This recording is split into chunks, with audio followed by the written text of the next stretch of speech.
everybody, my name is Reinhard and I like to build kiteboards, wakeboards and more recently wake skates like this guy that's currently in progress.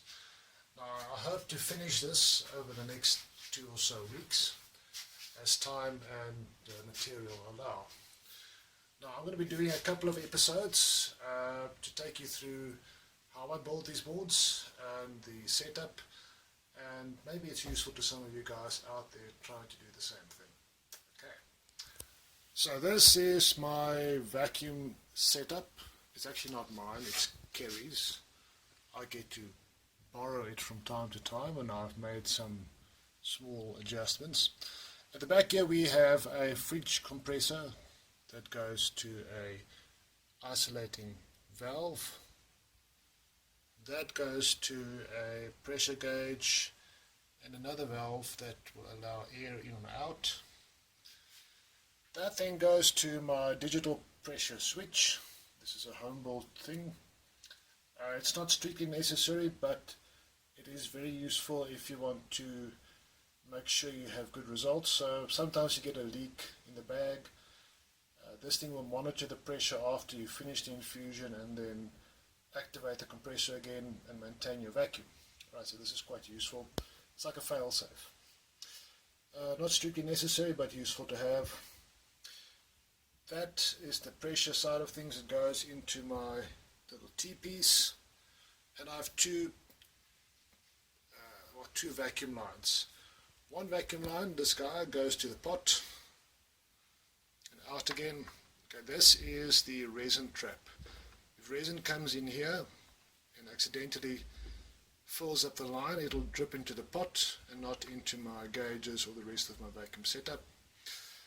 This other T-piece, that line, that goes to another vacuum line, and you'll see I use these guys. These are silicone tubes. They are great for shutting off your airflow. They're great. They create a very dependable switch or a valve for the vacuum. Very tolerant of dirt and dust. There's no issues with it. Very cheap to do as well. Right, now both vacuum lines go to the pot. Well, today is going to go to the pot. One vacuum line will typically go into the bag on the rocker table. The other vacuum line I use to degas the resin. Right, now I've got another pot here. It's a soup pot from Checkers. And what I'll do is I'll typically get my resin pot. I'll put the resin inside the little plastic container,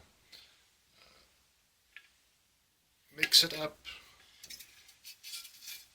and then degas it. Now degassing the resin takes out a lot of the bubbles that you may find going into your laminate. I like to degas. Some guys don't worry about it. I do.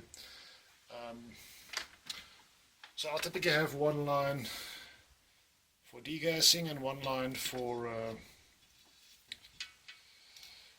the resin. Today I'm just going to stick both lines into the pot just to show you how the vacuum works. Right. Now these lines have got this sticky tape. It's called, well, I call it tacky tape. It's just like a gummy substance that is like tar.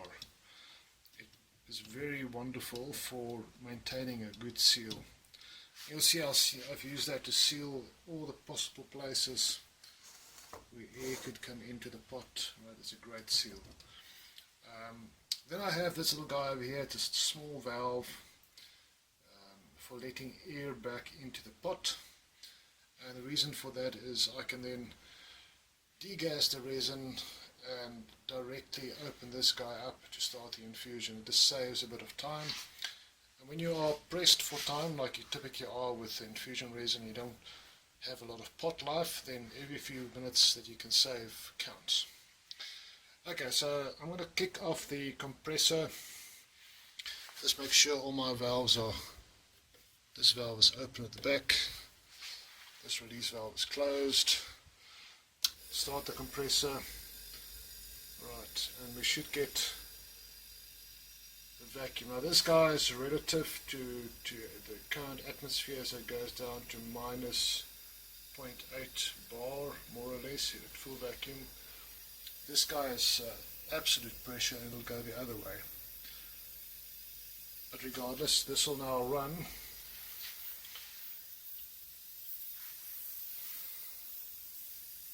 Okay, let's see.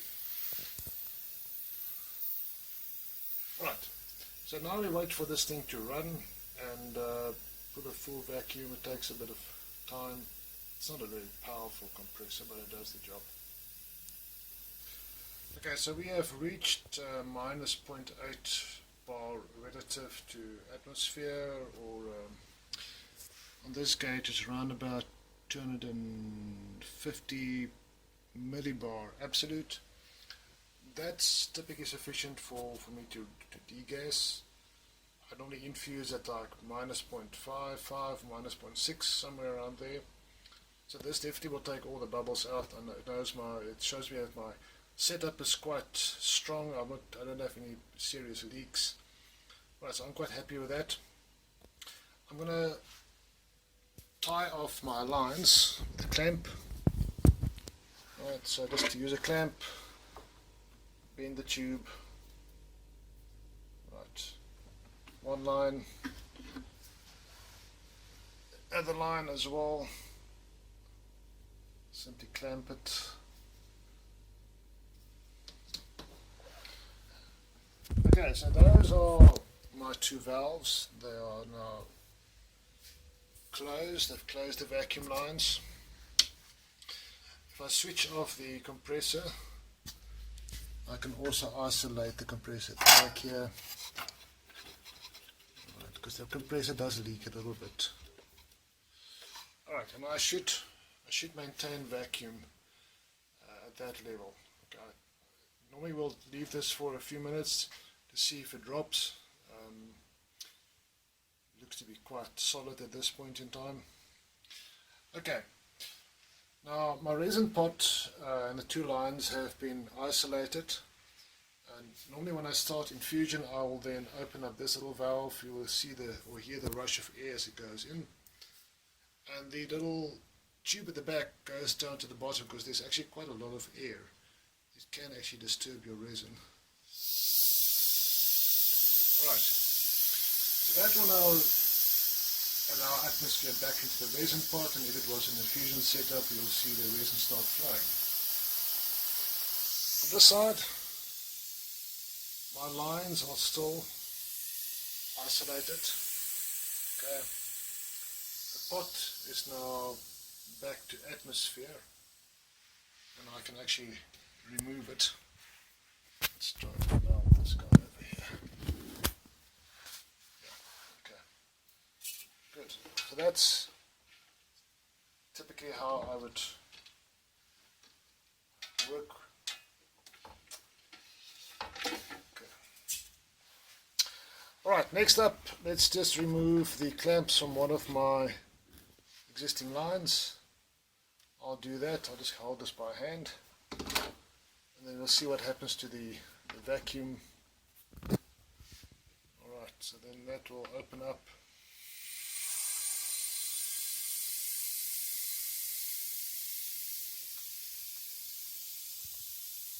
Okay, and that brings us back to atmosphere. Right, so that is the general setup. A compressor, some valves, pressure gauges, some lines, lots of tacky tape to seal things, resin pot for overflow, and not strictly necessary, but I like to degas, so this is my degas pot, and I'll also just put the resin in there for infusion. Alright guys, I'll do the next episode soon, and then we'll see how the rest of the stuff works.